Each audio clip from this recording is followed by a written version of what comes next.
तो ऐसा है देखो, लास्ट टाइम पर हमने रिएक्ट का जो भी कुछ कर लिया था वो ठीक है, और नोड का सेटअप कर लिया था, वो मेन पॉइंट है। और नोड और रिएक्ट में क्या डिफरेंस है, या क्या हमारे मर्ज टेक्नोलॉजी के प्रोजेक्ट का आउटलाइन होती है, स्ट्रक्चर होता है, वो हमने समझा था।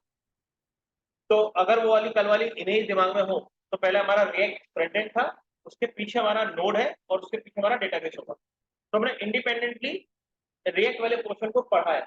अभी इंडिपेंडेंटली हम नोड को पढ़ रहे हैं, फिर नोड और रिएक्ट को मर्ज करना सीखेंगे, फिर नोड और डेटाबेस को मर्ज करना सीखेंगे, और फिर आगे की बात करेंगे।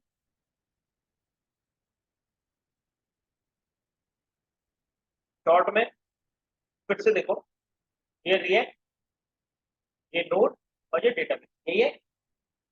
अभी हम नोड को सेपरेटली पढ़ रहे हैं, फिर आगे जाके नोड और रिएक्ट को मर्ज करेंगे, जिसको हम एपीआई बोलेंगे। फिर हम इंडिपेंडेंटली डेटाबेस को और नोड को मर्ज करेंगे। उसके बाद फिर हम यहां से डेटा लाएंगे नोड पर, और नोड से डेटा लेके जाएंगे डेटाबेस पर। उल्टा करेंगे, जब डेटाबेस में कोई डेटा डाला होगा तो यहां से डेटा उठा के लाएंगे, एरो भी बना देता हूँ, और जो नोड पर डेटा आ चुका होगा उसको हम यहाँ पहुंचाएंगे। ठीक है, तो आपको मैंने स्टेप्स बताइए। पहली स्टेप सेपरेट नोड, फिर नोड प्लस रिएक्ट, फिर नोड प्लस डेटाबेस, फिर तीनों का कॉम्बिनेशन। ये एक छोटी सी आउटलाइन है, दोबारा से बताइए।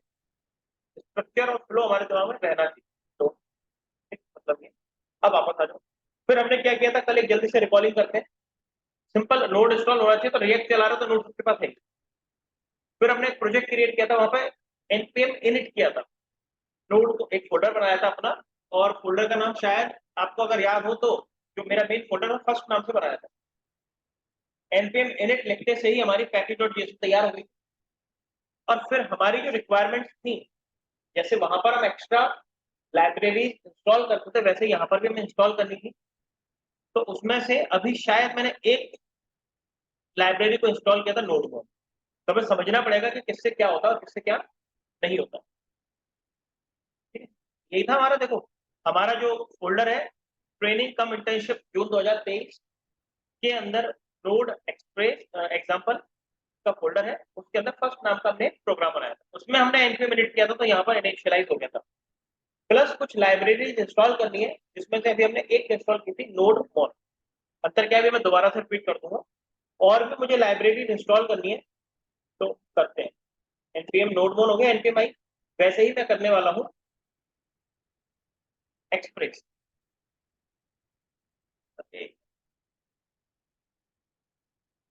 एक्सप्रेस, ठीक है। ये एक आध मिनट लेगा इंस्टॉल होने तो।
ये हो गया इंस्टॉल, नहीं हो भी होगा। तो ये हमारा इंस्टॉल हो रहा है, अभी होने दो। क्या है ये, हमें पढ़ना है और समझना पड़ेगा कि नोडमोन है क्या वाला, एक्सप्रेस क्या वाला है, और एक और अभी हम करेंगे मोंगोज। इसके अलावा भी और बहुत सारी लाइब्रेरीज है। तो एक बार जरा हम उन लाइब्रेरीज को अंडरस्टैंड कर ले कि मेन मेन लाइब्रेरीज कौन सी जो भी हम इंस्टॉल कर रहे हैं। ये हटा दूंगा। अब सुनो, हमने एक लाइब्रेरी इंस्टॉल करी, दैट इज नोड एक। दूसरे नंबर की लाइब्रेरी है हमारी एक्सप्रेस। ऐसा नंबर नहीं है फिक्स के पहले पे ही, वो तो ठीक है। तीसरा, तीसरी है मंगोज। चौथी है जीओआई। पांचवी है बिक्रिप। छठवीं है बॉडी पार्सर। मैं वो लिख रहा हूँ जो एकदम से मुझे याद आ रही है, ठीक है। एक और यार, जेडब्ल्यूटी, Jason web token. Jason web token, इसको शॉर्ट में जेडब्ल्यूटी के नाम से जाना जाता है। तो ये हमारी लाइब्रेरी। तो सुनो, ये जो अभी मुझे एकदम से याद आ रही है, वो 6 हमारी लाइब्रेरी से 7 तक क्लियर है। अब हमें बात करनी है इसके और आगे की लाइब्रेरी, या इनका क्या मतलब होता है वो देखो। अगर आपको कल का कोड याद हो, तो आप जब कोडिंग कर रहे थे तो बार बार आपको सर्वर बंद हो जाता था, आपको बार बार नोड लिखकर उसको रन करना पड़ता था, ऐसे कुछ था। नोड मोड डालने से क्या हुआ, आप एक बार रन कर दो और कंट्रोल एस करो, वहीं के वहीं चालू हो जाता है, यानी कि आपका सर्वर या आपका प्रोग्राम बार बार बंद नहीं हो रहा था। आप कोई चेंजेस कर रहे थे तुरंत रिफ्लेक्ट कर रहा था। अगर एचटीएमएल में हम बात करें तो आपको याद होगा लाइव सर्वर हमने डाला था, और बॉडी रिएक्ट में बाय डिफॉल्ट ऐसे ही होता है कि चेंजेस करो अपने आप वहां पर रिफ्लेक्ट हो रहे थे, आपको बार बार रन नहीं करना पड़ता था। लेकिन नॉर्मल लोड में करना पड़ता है। उस चीज को ओवरकम करने के लिए हमारे पास एक प्री डिफाइंड पैकेज है, लाइब्रेरी है नोडमोड, हमने उसको इंस्टॉल।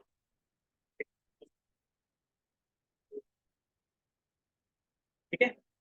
एक्सप्रेस, ये हमें नोड के अंदर, अगेन ये क्या है हमारा, चलो एक मिनट रुक जाओ, फ्रेमवर्क है। ये क्या है, फ्रेम वर्क है। काहे के लिए, सर्वर को क्रिएट करने। अगर मैं प्योर नोड के थ्रू सर्वर को क्रिएट करूंगा तो हमें बहुत सारा कोड करना पड़ेगा।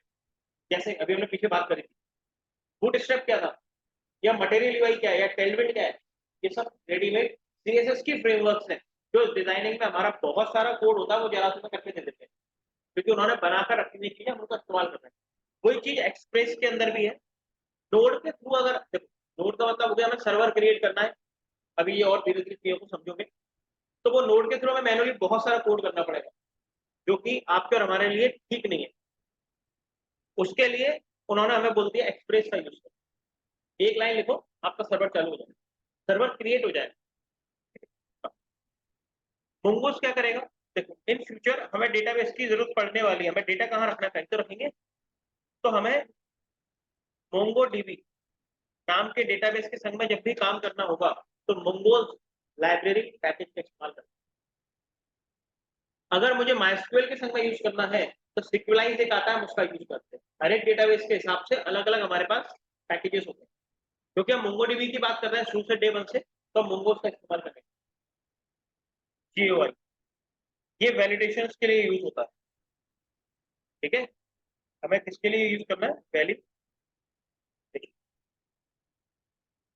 और इसका भी मैं लिख ही देता हूँ, क्या है ये, सर्वर सर्वर स्टार्ट करता है, स्टार्ट डिक्रिप्ट। देखो, हमें कई बार अपना जो डेटा होता है उसको सिक्योर करना होता है। क्या मतलब हुआ इस बात का, आपने कई बार गूगल के ऊपर जब कुछ सर्च करते हो, तो google.com डाल देते हो, जब कुछ सर्च करते हो तो बहुत सारा उल्टा पुल्टा सा लिखना लिखता लगता है। वो सिक्योर्ड डेटा होता है, हम जब भी कुछ लिख रहे होते हैं उसको ट्रांसफॉर्म कर देता है। फॉर एग्जाम्पल, आप लोगों ने मूवियों में बहुत देखा होगा कि जब कोई स्मगलिंग वगैरह कर रहे होते हैं, तो एक नोट फटा हुआ है और अलग अलग चीजें होती है, पासवर्ड बताओ, तो एक नोट का टुकड़ा इधर होता है जो माल लेने आया होता है, एक उसके पास होता है, देखा पुरानी पिक्चरों में होता था, या पासवर्ड बताओ, तो वो उल्टा सीधा कुछ तो पासवर्ड बताता है। उसी तरीके से यहाँ पर इसको बोलते हैं प्राइवेट और पब्लिक। ये मजाक नहीं बोल रहा मैं, एग्जैक्टली यही होता है। कंप्यूटर नेटवर्क आगे जब आप सब्जेक्ट पढ़ोगे, तो उसके अंदर आपको पढ़ाया जाएगा प्राइवेट की और पब्लिक। ये कंसेप्ट होता है, हम डिटेल में नहीं जा रहे। इन शॉर्ट, अगर आपने एबीसी डाला है पासवर्ड, तो वहां पर आपको दिखेगा क्या, ये दिखेगा, ये पासवर्ड है, जबकि एबीसी। तो सामने वाले को ये नहीं समझ में आएगा कि यूजर का पासवर्ड क्या है। इसको बोलते हैं इंक्रिप्शन, सिक्योर कर देना। जो एक्चुअल डेटा है उसको हाइड कर देना या किसी और डेटा के संग में मिक्स कर देना, तो वो हमारे पास डिक्रिप्ट करता है। ठीक है, डिक्रिप्ट क्लियर है? करेंगे ना, पहले मतलब तो समझ लो। अरे डेटा सिक्योर करने तो पासवर्ड तुमने यहाँ पे लिखा, और कोई तुम बाहर गए घूमने के लिए और इन बगल वाले ने किसी ने तुम्हारा रजिस्टर उठा लिया, इसमें पासवर्ड लिखा था, दिक्कत है ना। तो उसको सिक्योर कर दोगे ना, कैसे कर दोगे? उसका मीनिंग तुम्हें पता है, तुम्हारे दिमाग में है ये मैंने कुछ लिखा है, तुम इसको 1 2 3 पढ़ोगे, लेकिन इसके पीछे मैंने कुछ और लिखा हुआ है, ये मुझे पता है। मैंने दिमाग में सेट कर लिया कि 1 की जगह पर क्या है, मैं भूल ना जाऊं इसके लिए मैंने ऐसा लिखा। मैंने 1 की जगह पे A B C ऐसे लिखा हुआ था, ये मैंने अज्यूम किया था। तो तुम्हें तो 1 2 दिख रहा है, 1 2 3 दिख रहा है। जब तुम इस 1 2 3 को डालोगे तो खुलेगा ही नहीं, क्योंकि इसका मीनिंग मुझे पता है। इसका मीनिंग क्या है? ABC। तो जब ABC डाला मैंने, तो वहां पर क्या स्टोर हुआ? ABC की जगह 1 2 3 स्टोर हुआ, समझाने के लिए लिखा। बट इतना आसान नहीं होता, इसके पीछे बहुत सारी एल्गोरिथम्स होते हैं, बहुत कॉम्प्लेक्स कोड होते हैं। सीधे साइफर होती है कि एल्गो, और एंड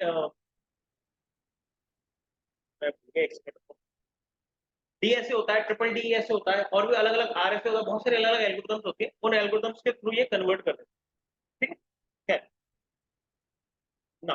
ठीक है, मतलब आपका डेटा या पासवर्ड, नॉर्मली पासवर्ड के लिए करते हैं आप और हम, लेकिन जब हम और ज्यादा सिक्योर, जैसे बैंकिंग ट्रांजेक्शन है, तो वो यूजर का पूरा डेटा सिक्योर रखते हैं, क्योंकि बैंकिंग ट्रांजेक्शन या और कोई भी प्रकार का जो सिक्योर डेटा होता है, वो कोई हैक ना कर ले, तो उसको हमें बहुत ज्यादा सिक्योर कर। तो इन शॉर्ट क्या होता है? इनक्रिप्शन डिक्रिप्शन होता है। इनक्रिप्शन डिक्रिप्शन होता है पासवर्ड या किसी भी चीज का।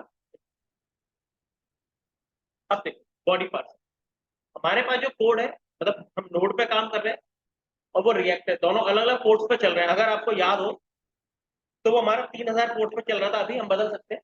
और यहाँ पर हम 3000 के अलावा कोई भी पोर्ट ले लेंगे, 4000 5000 2000 4001 4100, कोई भी ले लो एक नंबर, ये पोर्ट कहलाएगा 4 डिजिट का। तो दो अलग अलग पोर्ट्स हैं, कनेक्शन कैसे करोगे? अभी मैंने बताया था कि नोड और रिएक्ट हम कनेक्ट करेंगे इन फ्यूचर में। तो वो कनेक्ट करने के लिए बहुत सारे तरीके होते हैं, उनमें से एक तरीका होता है बॉडी पार्ट। आपका डेटा क्रॉस प्लेटफॉर्म, उसको हम बोलते हैं क्रॉस प्लेटफॉर्म। क्रॉस प्लेटफॉर्म मतलब अलग अलग एनवायरमेंट पर वो काम करता है। समझेंगे? अभी तो सिर्फ इंस्टॉल करना है। जेसन वेब टोकन, जो आईडी पासवर्ड हमारा होगा उसको टोकन जनरेट करता है। टोकन मतलब एक सिक्योर की, अगेन, जिसके थ्रू हमारा डेटा ट्रांसमिट होता है। आप ऑथेंटिकेटेड हो के नहीं, दो चीजें होती हैं, एक होता है ऑथेंटिकेशन, एक होता है ऑथराइजेशन। आपके पास आईडी पासवर्ड है कि नहीं, आप जैसे फेसबुक में आपने आईडी पासवर्ड डाली, आप होम पेज पे गए, तो वो आपका ऑथेंटिकेशन हो गया। आईडी पासवर्ड सही है गलत है? सही नहीं है, यानी कि ऑथेंटिकेशन फेल हो गया, और अगर सही है तो ऑथेंटिकेशन आपका पास हो गया। Authentication clear.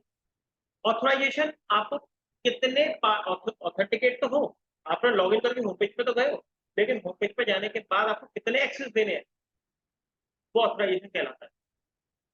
आपको चैट्स दिखानी है, आपको आपकी खुद की, आपको आपकी खुद की मैसेजेस दिखाने हैं, चैट मैसेज एक ही हो गए, फ्रेंड्स की लिस्ट दिखानी है, फ्रेंड कितने रिक्वेस्ट सेंड करी कितनी नहीं करी वो दिखाना है। ये सब है, ये ऑथराइजेशन हो गया। किसी ने ब्लॉक करके रखा हुआ है कि मेरी प्रोफाइल को कोई खोल ना पाए, तो आप उसको नहीं खोल पा रहे हो, तो आपके उसको ऑथराइजेशन नहीं है। कोई के पास है, कोई के पास नहीं है, तो होता है वो सब, यहाँ से हम उसको मैनेज करेंगे। क्लियर है बात? जब आप कॉलेज के अंदर जाते हो तो आई कार्ड, वो आपका ऑथेंटिकेशन कार्ड होता है, जिसके बेसिस पर अंदर गए। अब वहां पर कहाँ पे जाने की परमिशन है, वो ऑथराइजेशन हो गया। फर्स्ट ईयर का तो फर्स्ट ईयर वाली बिल्डिंग में जाओगे, या एमबीए वाले तो एमबीए वाली बिल्डिंग में जाओगे, बीटेक वाले तो बीटेक वाली बिल्डिंग में जाओगे। फिर वहां पर फैकल्टी रूम में जाओगे क्या? नहीं, ऑथराइजेशन नहीं है। ऑथेंटिकेशन था कॉलेज में एंटर होने का, फैकल्टी रूम में जाने का ऑथेंटिकेशन नहीं, ऑथराइजेशन नहीं है। क्लासरूम में जाने का वो भी आपकी, फैकल्टीज के पास भी ऑथेंटिकेशन कार्ड है, आईडी कार्ड है, जिसके बेसिस पर अंदर गए। अंदर जाके उनके पास कितने राइट्स है कि भाई फैकल्टी रूम में जा सकते हैं, उनके पास एक्स्ट्रा परमिशंस हैं, और क्लासरूम में तो आ ही सकते हैं। लेकिन जो आपके डायरेक्टर है या जो प्रिंसिपल है उनके रूम में जा सकते हैं? नहीं जाएंगे, परमिशन लेके, वो एक अलग प्रोसेस होती है। और अगर कोई डायरेक्टर और प्रिंसिपल है तो उसके पास फैकल्टी रूम में डायरेक्ट जाने की भी परमिशन है, क्लासरूम में तो है ही, और अपने खुद के कैबिन में भी जाने की परमिशन है। तो किसको कितनी परमिशन देनी है, वो ऑथराइजेशन आप उस पूरी वेबसाइट को या कॉलेज वाला एग्जाम्पल है उसको एक्सेस करने की, अंदर घुसने की भी परमिशन है कि नहीं, वो क्या है? ऑथेंटिकेशन। अंदर घुसते हो, अंदर घुस के कितना काम करना है कितना नहीं करना है वो कौन बताता है? ऑथराइजेशन करता है। तो वो सब हमें यहाँ पे मैनेज करना है। तो अभी मुझे जो भी मेन मेन पैकेजेस याद आए वो मैंने डाल दिए, अब इनको इंस्टॉल भी कर लेते हैं। तो मुझे जहां तक याद है हमने दो एक्सप्रेस और नोड को इंस्टॉल कर लिया है, बाकियों को भी कर लेते हैं और एक साथ भी कर सकते हैं। npm आई कहा, मैं एक एक करके कर रहा हूं, तो मैंने कर दिया compose GUI script body parser Jason. भैया देखो JWT शॉर्ट में बोलते हैं, बट लिखते समय हम हमेशा जेसन वेब टोकन ही पूरा लिखेंगे, ये हमारे सारे के सारे इंस्टॉल हो जाएंगे, स्पेस दे देंगे इंस्टॉल कर। और बाकी जब जिसकी जरूरत पड़ेगी तब देख लेंगे। अब आते हैं और आगे की बात है, एक हमें सॉफ्टवेयर इंस्टॉल करना है या एक एक्सटेंशन इंस्टॉल करनी है। मैं नंबर नहीं डाल रहा हूँ, बिना नंबर के लिख रहा हूँ। पोस्ट में या थंडर क्लाइंट, ये एक सॉफ्टवेयर है, दोनों एक ही काम करेंगे। ये सॉफ्टवेयर है और ये एक एक्सटेंशन है, ठीक है। क्या करेंगे देखते हैं। तो मेरे पास तो है, आप गूगल पे जाना और सिंपल पोस्टमैन को जैसे नॉर्मल सॉफ्टवेयर इंस्टॉल करते कर लेना।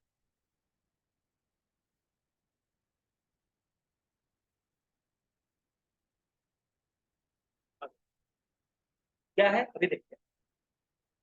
और एक एक्सटेंशन है, दोनों का काम एक ही, आपको जो अच्छा लगे वो कर सकते हैं, मैं दोनों बता रहा हूँ।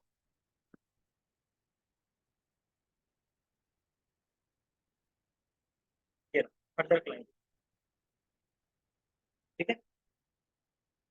तो अभी क्या काम करता है हम बात करेंगे। थंडर क्लाइंट ये भी वही काम करेगा जो कि हमारा पोस्टमैन। तो इंस्टॉल करने के बाद यहाँ पर देखो आपके पास में ये 1 2 3 4 5 ऑप्शन आते होंगे साइड में। ये है डॉक्यूमेंट्स का, कौन कौन से फाइल्स है। ये सर्च का है, ये गिट का होता है, आगे जब गिट पढ़ेंगे तब बात करेंगे। ये रन डिबगिंग वगैरह के लिए होता है, तो हम नीचे कमांड से करते हैं, इसकी जरूरत नहीं पड़ती। ये एक्सटेंशन का होता है, इसका भी बहुत बार यूज किया है। और आपके पास ये वाला साइन अभी नहीं दिखाई देता हो, जब थंडर क्लाइंट डाल लोगे तो ये साइन आपको अपने आप दिखने लगेगा। क्या है अभी समझेंगे। और जब पोस्टमैन को नॉर्मल जैसे सॉफ्टवेयर इंस्टॉल करते हैं, गूगल से डाउनलोड करके इंस्टॉल करना है आपको, तो ये आपके सामने एक विंडो आ जाएगी, ठीक है। हटा दें इसको। इस सॉफ्टवेयर को हमें सीखना है कि इस्तेमाल कैसे करते हैं, एक। दूसरा, इस्तेमाल करना क्यों है, दो क्वेश्चन है हमारे, अभी करते हैं। सेम दो ही, वही दो क्वेश्चन हमारे यहाँ पर भी आएंगे। इंस्टॉल करने के बाद आप यहाँ पर जब आ जाओगे तो बंद कर दो। ये कुछ एपीआई देखो ऐसे ही तो है, वहां पर भी ऐसा कुछ दिख रहा है। अंदर क्या हम बात करेंगे। और ये समझाने के लिए लिखा था, इस पूरे को तो मैं डिलीट ही मार दूँ, इसको भी मैं बंद कर दूँ, ठीक है। तो अगर ये क्या है भी मैं बात करूंगा, ये एक स्क्रीन है, वही स्क्रीन यहाँ पर भी है। आपके ऊपर है कि आपको कौन से स्क्रीन पर काम। अभी इनिशियल हम पोस्टमैन का यूज कर रहे हैं, फिर हम थंडर क्लाइंट का यूज कर रहे हैं। बिल्कुल भी अंतर नहीं है, 99% तक कॉमन है। 1% जो अंतर भी है तो बटन और यूआई में चेंजेस है, बाकी सबके सेम। अब क्या है वो देखो। मैंने आपको एक बात बोली थी कि हमारे पास जो डेवलपर्स हैं, तीन तरीके के डेवलपर्स होते हैं मेन। एक होते हैं बैकएंड डेवलपर्स, एक होते हैं फ्रंट एंड डेवलपर्स, एक होते हैं फुल स्टैक डेवलपर। अगर हम मान की बात करें उस हिसाब से अगर देखें तो बैकएंड पे कौन काम करता है, या जो भी काम करता है वो नोड पे काम करता है प्लस एक्सप्रेस। देखो एक्सप्रेस मिल गया आपको, नोड का ही पार्ट था, मैंने बोला था। Node plus express plus database पे भी यही बंदा काम करता है अगर छोटा है। और बड़ी प्रोजेक्ट है तो मोंगोडीबी एक अलग बंदा हैंडल कर रहा होगा, बैकएंड डेटाबेस अलग हैंडल कर रहा होगा, फ्रंट एंड अलग हैंडल कर रहा होगा, बैकएंड अलग कर रहा होगा। और अगर कोई छोटा प्रोजेक्ट है तो डिपेंड करता है बहुत सारी कंडीशंस पे, तो बैकएंड वाला बंदा ही डेटाबेस को भी और बैकएंड को दोनों को मैनेज कर देता है। और फ्रंट एंड वाला फ्रंट एंड को मैनेज कर रहा होगा। फ्रंट एंड में क्या आ गया हमारा, रिएक्ट तो आई गई, उसके अलावा HTML, CSS, जावास्क्रिप्ट और रिएक्ट। अगर हम रिएक्ट तक की बात करें तो, और आगे जब जाते हैं तो मैंने आपको बोला था रिडक्ट और फ्रंट एंड वाला, वो ये वेब एप्लीकेशंस का हो गया। अब यहाँ पर भी दो कैटेगरी होगी। कोई अगर ऐप वाला है तो वो ऐप डेवलपर कहलाएगा, तो वो उसको यूज करता है रिएक्ट नेटिव है। इसको मैं ऐड कर देता हूँ क्योंकि ये भी हमारे पार्ट में नहीं है, एक जस्ट इंट्रोडक्शन में जरूर दूंगा आपको बाद में।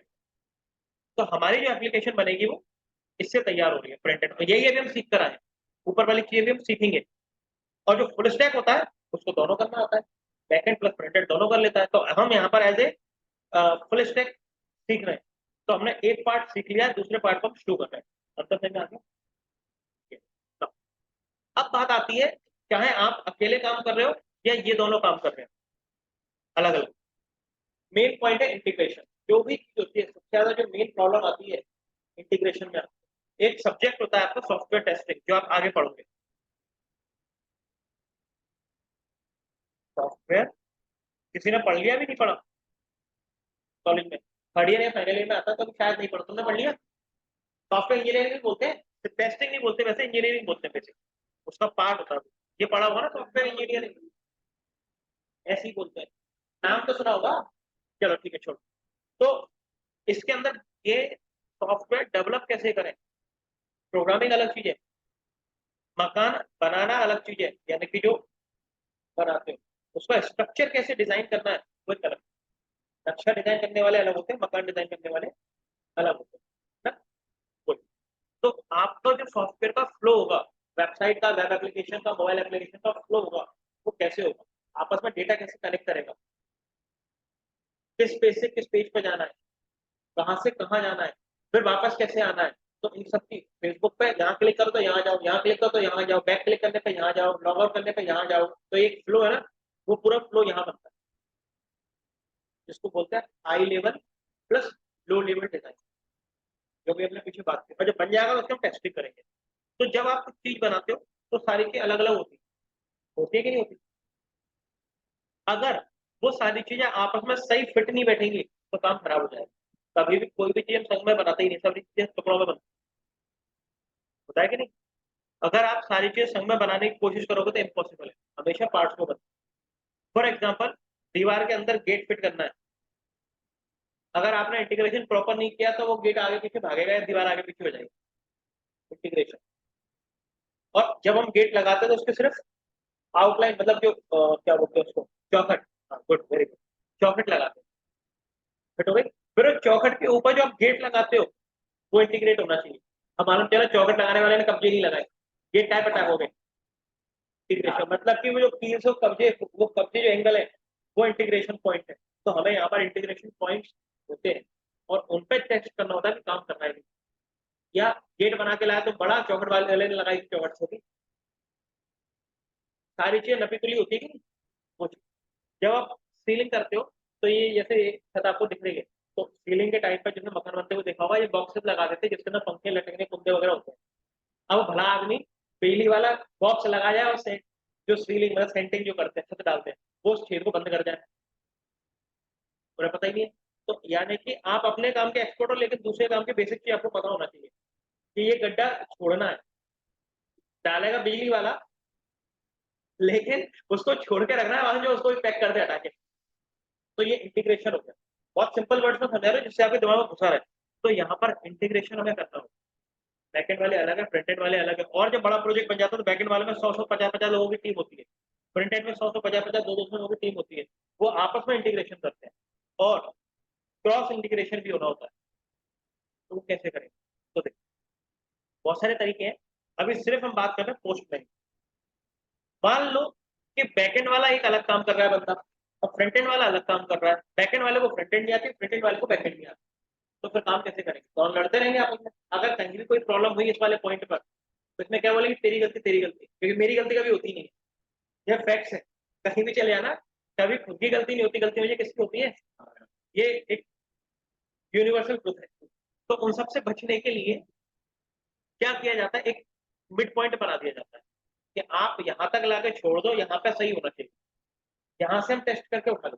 बस वही पोस्ट है, क्योंकि अगर ये बैकएंड वाला फ्रंट एंड को देगा या फ्रंट एंड वाला बैकएंड से एपीआई लेगा या डेटा भेजेगा तो वो आपस में लाइव होगी कि तुम्हारा डेटा गलत है, हमारा कोड तो सही है, तुमने डेटा गलत भेजा, या तुम्हारा एपीआई में गलती है, या तुम्हारे फ्रंट एंड पे डेटा प्रॉपर नहीं आ रहा, ये सब प्रॉब्लम होंगी। तो इन सब से बचने के लिए एक मिडिलवेयर है हमारे पास, पोस्ट, ये सॉफ्टवेयर है, क्या करेगा, एपीआई टेस्ट करेगा। अब सुनो, फ्रंट एंड वाले को क्या चाहिए, एपीआई चाहिए ना, फ्रंट एंड वाले को क्या चाहिए, एपीआई, और एपीआई बना कौन रहा है, और एपीआई के बेसिस पर फ्रंट एंड कौन डिजाइन कर रहा है, फ्रंट एंड वाला।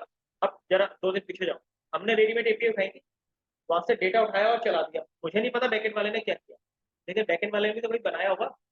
अब बैकएंड वाले ने जो डेटा बनाया है, फ्रंट एंड वाला सीधे बैकएंड वाले से चलाया और वो ना चले, तो बैकएंड वाला बोलेगा तो ये को चलाना नहीं आ रहा, फ्रंट एंड वाला बोलेगा तूने काम गलत किया है। यही है, उन सबसे बचने के लिए हमें एपीआई दिख रही थी वहां पर, देखो बैकएंड पे चल रही है, उस बंदे ने हमें आरईक्यू आरईएस पर लगाकर दे दी और देखो चल रही है, अब तुम उठा के ले जाओ, इस पर चल रही है मतलब कि बैकएंड की एपीआई ठीक है, फ्रंट एंड वाले पे नहीं चल रही तो तुम्हारी दिक्कत है, क्योंकि हमने तुम्हें टेस्ट करके दिया, और फ्रंट एंड वाला भी सेटिस्फाइड रहेगा कि मेरे कोड में गलती, क्योंकि एपीआई तो वहां तक आ रही है, और बैकएंड वाले को भी सेटिस्फेक्शन रहेगा कि अगर एपीआई रन हो रही है तो रन हो रही है, यानी कि उसका काम खत्म होगा, उसका काम सही होगा, क्योंकि अभी हम करने वाले हैं पूरा काम, तो हमें वो काम यहाँ पर टेस्ट कर करके देखना, एज ए बैकएंड डेवलपर यहाँ पर हम एपीआई को टेस्ट कर लेंगे पहले, अगर यहाँ पर एपीआई ठीक आ रही है तो बैकएंड वाले ने अपना काम, पूरा काम सही और ईमानदारी से कर दिया। जब फ्रंट एंड वाले के पास वो कोड जाएगा तो यहाँ टेस्ट कर लेगा, और यहाँ आ रही है, इस बात का मतलब क्या हुआ कि बैकएंड वाले का काम सही है, अगर अब कोड नहीं चला तो फ्रंट वाले की गलती, और अगर यहीं पे कोड नहीं मिल रहा तो फ्रंट एंड वाला बोलेगा बैकएंड वाले से कि देख बेटा यहीं आ रहा है तेरा कोड, अब मैं आगे कैसे काम करूँ। तो ये मिड पॉइंट, इंटीग्रेट करने का पॉइंट, अब तो नहीं होगी ना भाई, तो यही देखना है, यहाँ डेटा आ गया तो बैकएंड वाले का काम अप टू डेट है, और यहाँ आ गया तो फ्रंट एंड वाले को यहाँ से उठाना, बैकएंड वाले पे क्लेम नहीं करेगा, उसकी गलती पे फ्रंट एंड की। पॉइंट क्लियर हो गया। अब कैसे उठाते हैं, हमारे पास एक वेबसाइट थी पुरानी, RES यही थी, हम सीधे मान लो कोड में लगा रहे हैं और वहां पे वो एपीएम चला नहीं पा रहे, तो हमको क्या लगेगा, कोड में गलती है। तो उस चीज को हम वैलिडेट कहां से कर लेंगे, इस एपीआई को उठाया और यहाँ पर मैंने चिपका दिया एक नई फाइल, ये धीरे धीरे चलाना आ जाएगा आपको अपने आप पेज, और अभी तो सर्वर की एपीआई से डायरेक्टली डेटा उठा के दे देगा, जब हम बनाएंगे तो कैसे फेच करना वो हम समझेंगे, तो डेटा आ गया, यानी कि बैकएंड का काम। अब फ्रंट एंड पर नहीं गई तो फ्रंट एंड की गलती, और अगर यहाँ नहीं आ रही होती तो फिर बैकएंड वाले की गलती, मतलब बैकएंड वाले कोड में गलती। हमने बात करी थी जो एपीआई होती है, तो देखो इतने टाइप्स की होती है, इनमें से मेन 5 है, गेट, पोस्ट, पुट, पैच और डिलीट, हेड ऑप्शन वगैरह का यूज नहीं, बोला था ना 5, तो एपीआई कितनी होती है, गिनती की 5 ही होती है प्राइमरी लेवल।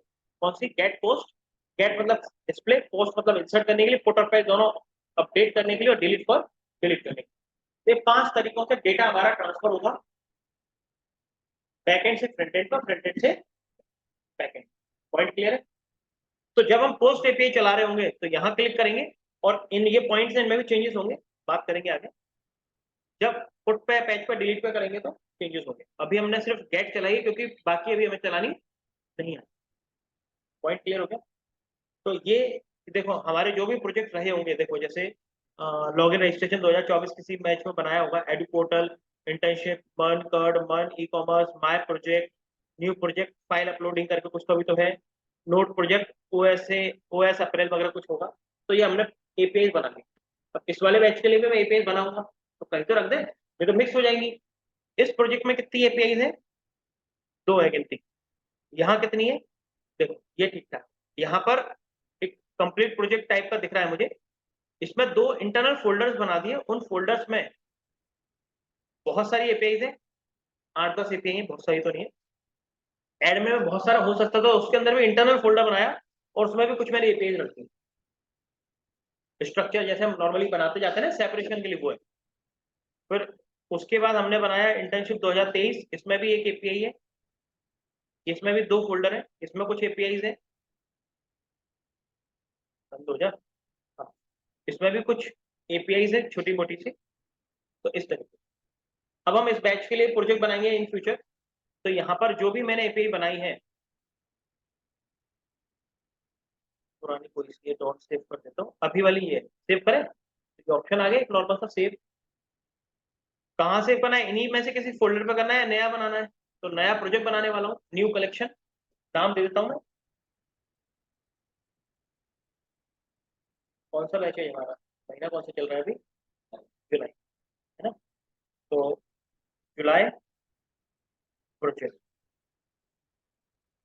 जुलाई प्रोजेक्ट, जुलाई 2023, ठीक है, बन गया। इसके अंदर उस एपीआई को सेव कर देता हूँ। उस एपीआई का नाम क्या देना है,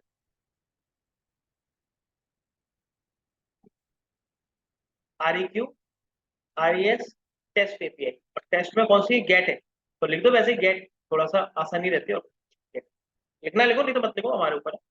बस सेव।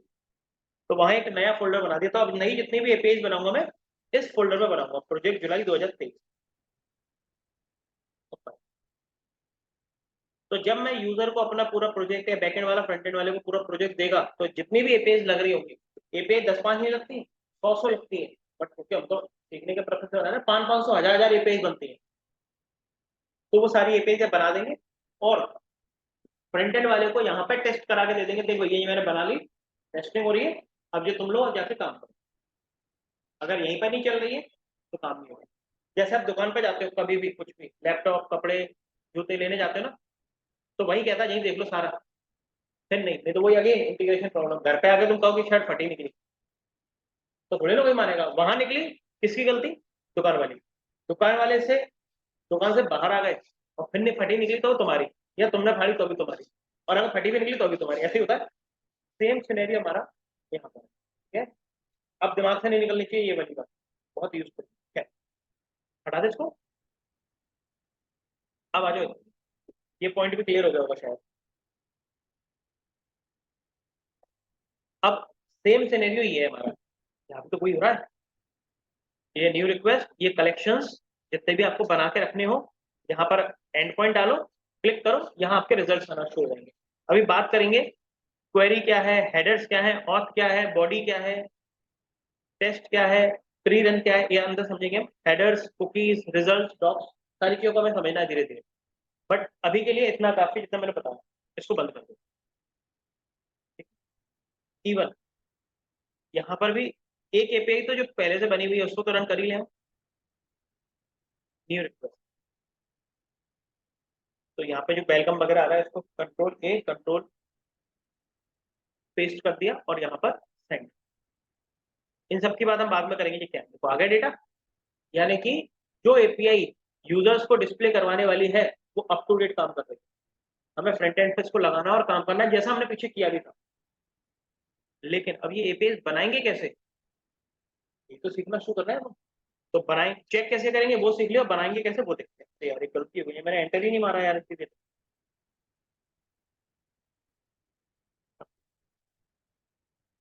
आ जाए इधर वापस, है क्या। तो जो पैकेजेस हैं वो हमारे यहाँ इंस्टॉल हो जाएंगे, डिपेंडेंसीज बोलते हैं अभी। देखो एक्सप्रेस और नोडमैन को तो मैंने सेपरेटली इंस्टॉल किया था, एक एक करके वो हो गया। अभी मैंने नीचे मंगो जेवाई बिक्रिप्ट बॉडी पासर और जेसन वेब टोकन को किया है, तो अभी इंस्टॉल हो जाएंगे, तो यहाँ पर दिखने लगेंगे। ठीक ना। अब प्रोग्रामिंग कैसे करनी है इसको हटा दें, और वापस से हम यहाँ आ जाए, ठीक है।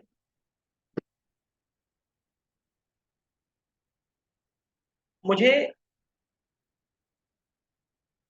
इफ कंडीशन लगानी है, लेट ए बराबर 10, आप कहोगे अच्छा इतना आसान था, बी बराबर 20, यदि, ये तो पुराना वही है ना, अब इसमें तो जावास्क्रिप्ट ही है पूरी। यही मेन बेनिफिट हुआ हमारा कॉमन लैंग्वेज से बैकएंड फ्रंट एंड दोनों तैयार करने से, डबल लैंग्वेज नहीं सीखनी पड़ रही हमको। Console dot log A is greater, नीचे ग्रेटर वाली जो वैल्यू होगी वो आ जाएगी, पेस्ट से रन अभी थोड़ी देर में करते हैं। है क्या दिया है, सही बात है। मैसेज प्रिंट करा दो, वेरिएबल प्रिंट करा दो, वो आपके हाथ में। ठीक है, अभी 2 मिनट में रन करेंगे क्योंकि अभी नीचे इंस्टॉलेशन चल रहा है, तो रन नहीं कर सकते, थोड़ी देर में करते हैं। टर्नरी में कन्वर्ट कर देते हैं इसी को। ए बड़ा है बी से,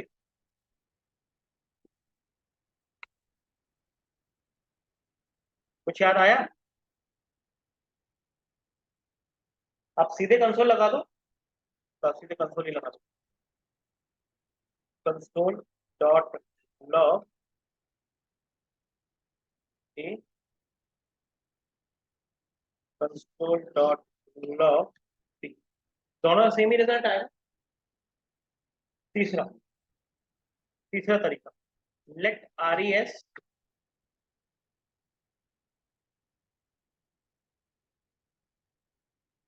इज ग्रेटर, जो आर ई एस है उसमें या तो पहली वाली स्ट्रिंग स्टोर हो जाएगी या इज ग्रेटर, और नीचे हम कंसोल में उस आर ई एस को प्रिंट करवा देंगे। Console dot log,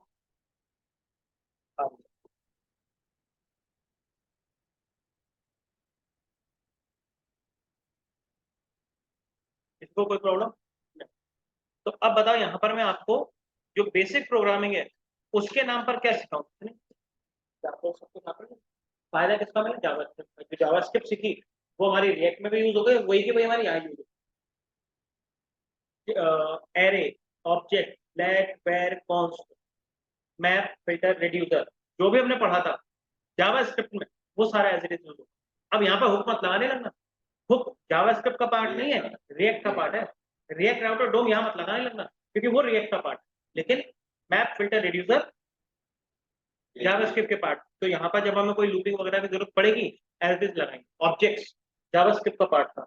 if else, while, do while, for each, for in, for of, ये सब किसके पार्ट थे? जावास्क्रिप्ट के। तो वहां पर भी एज इट इज काउंट करेगा, और यहाँ पर भी जेएसएक्स नहीं बनेगी यहाँ, क्योंकि जेएसएक्स किसका पार्ट है? रिएक्ट का पार्ट। पॉइंट क्लियर हो गया? जो मैंने आपको बोला था कि हमारी 30-40% नोड जेएस ऑलरेडी कवर्ड है, क्लियर हो गया ना? कवर्ड। तो अभी 2 मिनट पर हम करते हैं इसको। अब हमारा सबसे मेन पॉइंट क्या है? एपीआई बनाना। जो हमने आपसे बात करी, क्या बात करी थी कि हमें यहाँ पर क्या करना है? एपीआई बनानी है। तो वो एपीआई बनाएंगे कैसे? आज अरे यार 9:16 हो गए, चलो कल ही बनाएंगे, फिर अभी हम डिस्कस नहीं करते, अभी सिर्फ इसको रन करके छोड़ देते हैं। लेकिन सेटअप रेडी होना चाहिए, कल हम एपीआई बनाएंगे। यहाँ पर कोड लिखेंगे और रन कहाँ होगा? सर्वर पे। कहाँ पर रन होगा? पोस्टमैन पे। कहाँ पर रन होगा? थंडर क्लाइंट पे। कहाँ पर रन होगा? हमारे रिएक्ट पे। यहाँ से डेटा वहां पहुंचेगा, यानी कि कनेक्टिविटी वाला जो पॉइंट है वो हमारा कल से शुरू हो जाएगा, react plus node.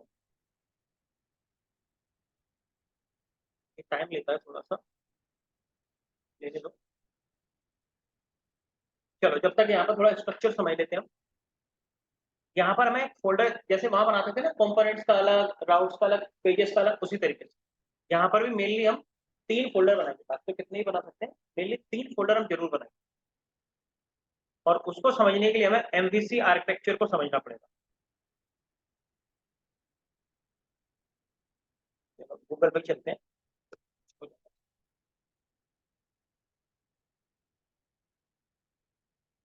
MVC design pattern या आर्किटेक्चर,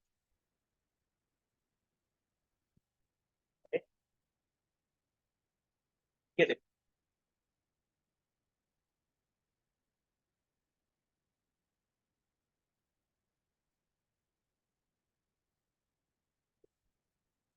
तो जब हमारा प्रोजेक्ट बनेगा बैकएंड साइड पर, तो इस स्ट्रक्चर को फॉलो करेगा। आप कोई भी लैंग्वेज में काम करो, जो डिजाइन पैटर्न होता है वो हर लैंग्वेज में 90% लोग एमवीसी का ही यूज करते हैं। चाहे आप जावा का यूज करो, चाहे आप पीएचपी का यूज करो, चाहे आप डॉटनेट का यूज करो, चाहे आप नोड का यूज करो, या और कोई सी लैंग्वेज का यूज करो, 90% लोग एमवीसी स्ट्रक्चर को ही फॉलो करते हैं। जेंगो में भी यही होता है, उसको एमवीटी बोलते हैं, model to template, but exactly वो भी एमवीसी ही होता है। तो क्या होता है, जो हमारे व्यूज देखो, नोड में तो व्यू होता ही नहीं, व्यू कहाँ होता है, रिएक्ट में। तो यहाँ पर हम एंड पॉइंट बनाकर डेटा ट्रांसफर कर देंगे किसको, रिएक्ट को। और जितने भी लॉजिक्स लिखे जाएंगे कि कौन सा रिकॉर्ड शो कराने हैं, कौन से नहीं कराने, किसको अपडेट करना है, किसको नहीं करना है, किसको क्या परमिशन देनी है, वो सारे काम कंट्रोलर में होंगे। नाम से क्लियर हो रहा है, कंट्रोलर। लेकिन किसके लिए, वो डिजाइन होगा हमारा मॉडल। किसके लिए मतलब बात करेंगे, वो कहाँ डिजाइन होगा, मॉडल, यानी कि डेटाबेस। मॉडल का मतलब क्या हो गया हमारा, डेटाबेस से कनेक्शन होगा। इसके स्ट्रक्चर को और सिंपल करने के लिए मैं यहाँ पर खुद ड्रॉ करूंगा। तो देखो क्या होता है मॉडल की,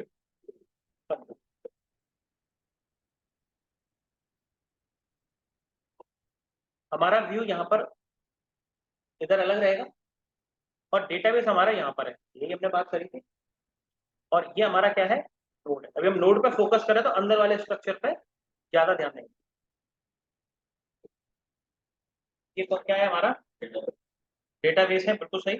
और डेटाबेस भी कौन सा है, मोंगो डीबी है ना। और ये हमारा क्या है, बैकएंड है। बैकएंड को मैं बी से डिनोट करूंगा, जो कि नोड, और नोड के अंदर एक्सप्रेस इंक्लूड है। और ये हमारा कौन है, फ्रंट एंड। इसको मैं सिंपल रिएक्ट बोलूंगा, उसमें एचटीएमएल से जावास्क्रिप्ट रिडक्स सब आता है। ओके, अब सुनो एमवीसी क्या कहता है, कलर बदलता हूं मैं। जितने भी लॉजिक्स हैं, लॉजिक मतलब मैंने अभी बताया था, वो सारे हम यहाँ डिजाइन करेंगे, लॉजिकल लेयर बोलते हैं। और ये हमारी है, थोड़ा सा इसको बाहर निकाल के बनाऊंगा तो ज्यादा अच्छा समझ आएगा। क्यों, मैं समझाऊंगा। और इसको भी हल्का सा मैं यहाँ पर बाहर निकाल दूंगा। अब सुनो, ये इधर आओ और ये इधर आओ, अभी मत आओ, पहले यहाँ पर मुझे लिखना है। ये कौन है मेरा, सी है, सी फॉर कंट्रोल। और ये कौन है मेरा, मॉडल। और ये कौन है मेरा,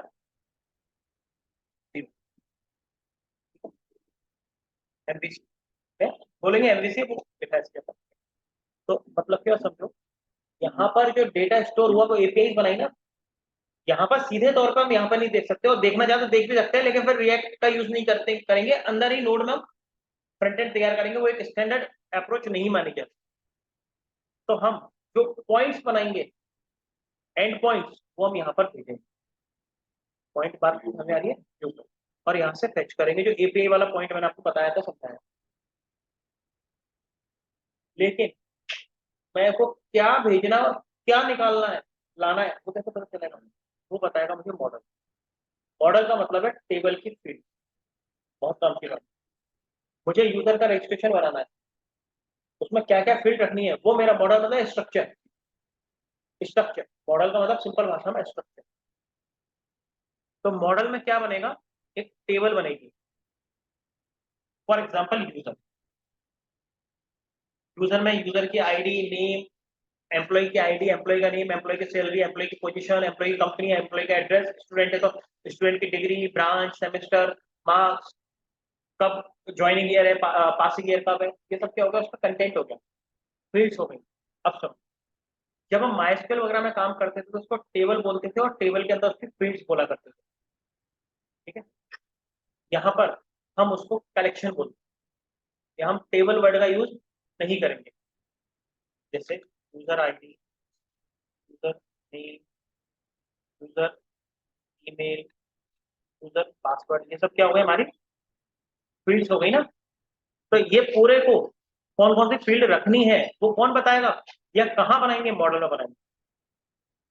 ठीक है, इसको नॉर्मली हम टेबल बोला करते थे पहले, यहाँ पर मोंगोडीबी। ठीक है, पहले क्या बोलते थे हम इसको, टेबल, बट अब हम इसको टेबल नहीं बोलेंगे, क्या बोलेंगे, ऑब्जेक्ट कर देता हूँ, कलेक्शन। अगर मैं समझाने के लिए कभी टेबल भी बोल दूं तो याद रखना, मोंगोडीबी में टेबल नहीं होती, सिर्फ कलेक्शन ही होंगे। एक बंदे का पूरा रिकॉर्ड, उसका आईडी 1 2 3, नाम Amit, email ID amit@gmail.com, password 123, ये उसका डेटा हो गया, यानी कि रिकॉर्ड हो गया, और पूरा रिकॉर्ड एक रो में जाता है, दिखता था ना मैं पूरी रो। तो यहाँ पर उसको रिकॉर्ड रो या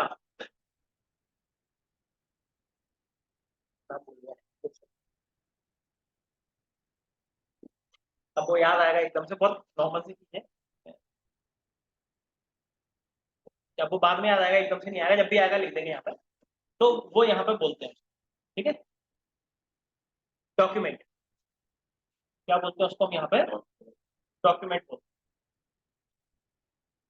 एकदम से कई बार स्किप हो जाती है चीजें, पता नहीं क्यों, डॉक्यूमेंट, ठीक है। ये पॉइंट क्लियर हुआ आपको, पक्का? यानी कि जो डेटाबेस तैयार, जहां हम डेटा रखेंगे वो ये है, उसमें हम एक टेबल बनाएंगे या कलेक्शन बनाएंगे। उसमें मैंने अभी अमित का एग्जांपल दिया, रिकॉर्ड, सुमित का, तुम्हारा क्या नाम है हीरो, हर्षित का रिकॉर्ड रखना है, निसार का, तो रिकॉर्ड्स हो गए ना हमारे, उनको हम डॉक्यूमेंट बोलेंगे, रिकॉर्ड बोलेंगे, या रो बोलते हैं सिंपल भाषा। तो सुनो, जो हम मॉडल बनाएंगे, जो मॉडल बनाएंगे वो यहाँ पर उसका कलेक्शन बना लेगा। बहुत डिटेल में समझो पॉइंट्स को, बिल्कुल भी मजाक नहीं है ये वाली क्लास आज, और टोपी वाले भाई साहब आज ग्रुप में, और भी एक दो लोग गायब है, ठीक है। तो ये बन गया मॉडल। अब सुनो, इंसर्ट कैसे करूंगा, मॉडल और ये एक जैसा होगा, लेकिन इंसर्ट कौन करेगा, कंट्रोलर में हम उसके लॉजिक्स लिखेंगे, कैसे लिखेंगे बाद की बात। और डेटा कहाँ से आएगा, डेटा तो फ्रंट एंड से आएगा ना, तो यहाँ पे जो एपीआई होंगे उन एपीआई पे तो डेटा मिलेगा, और कंट्रोलर वहां से उस डेटा को हमारे कलेक्ट कर लेगा और मॉडल के हिसाब से ले जाकर उसको पटक देगा। यहाँ पर इस जगह पर मैं लाइन डॉट डॉट वाली बनाऊंगा, क्योंकि ये सीधे तौर पे कनेक्ट नहीं है, लेकिन कनेक्ट तो है, इसलिए इसको मैंने कैसे बनाया है। तो ये हमारा पूरा फुल फ्लेजेड आर्किटेक्चर बन गया। तो ले लो, बाकी तो रिकॉर्डिंग आई रही है, तो स्क्रीनशॉट वहां से ले लेना। फिर सुनो, एक यूजर ने क्या डाला, लोकल होस्ट 3000, उसके पास रजिस्ट्रेशन का पेज खुल गया, उसने वहां पे डाला आईडी नेम पासवर्ड वगैरह, और जैसे ही उसने एंटर मारा तो एक पैच या एक्सबीएस के थ्रू एपीआई कॉल होगी। वो एपीआई कहाँ बनी रखी है, यहाँ बनी रखी है, यहाँ बनी रखी हुई है। तो फ्रंट एंड पे जो मैंने डेटा डाला वो यहाँ पर आ गया व्यू में, और कंट्रोलर ने व्यू से जो जो डेटा यूजर ने डाला था उठा लिया, और यहां से उसने फील्ड उठाई कौन कौन से डेटा की फील्ड है। अब मालूम चला जो मैं बात की थी इंटीग्रेशन की, यहाँ पर 10 फील्ड है, वहां 5 ही फील्ड है, इंटीग्रेट ही नहीं हुआ। यानी कि जो ये मॉडल है इसका सीधे तौर पर, अरे यार डॉटेड वाली लाइन ले लेता हूँ मैं अलग कलर से, लाइन कॉपी कर लेता हूँ,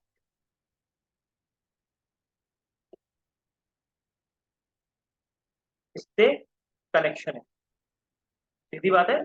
जो मैंने आपको बोला था, दीवार बनाने वाले को गेट बनाने वाले का सीधे आपस में कोई कनेक्शन नहीं है, लेकिन अगर वो कनेक्ट सीधे नहीं है, लेकिन वैसे कनेक्शन होना चाहिए, नहीं तो मालूम चला दीवार अलग है गेट अलग है, कनेक्ट ही नहीं हो रहे।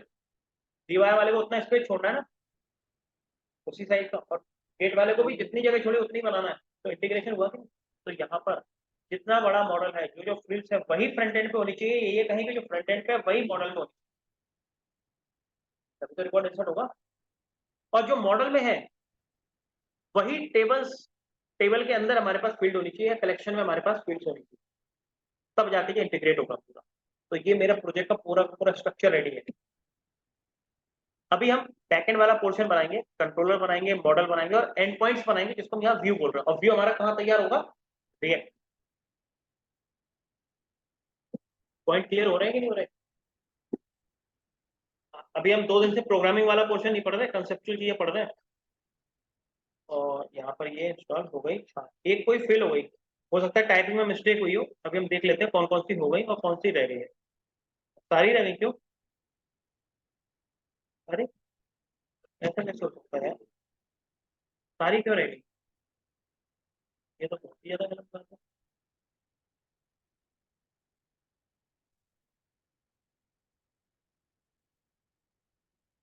Mongoose GUI script body parser is लिखा है। एक काम करें, जरा इन दोनों को देखें। कंपोज देखा तो सही है मैंने।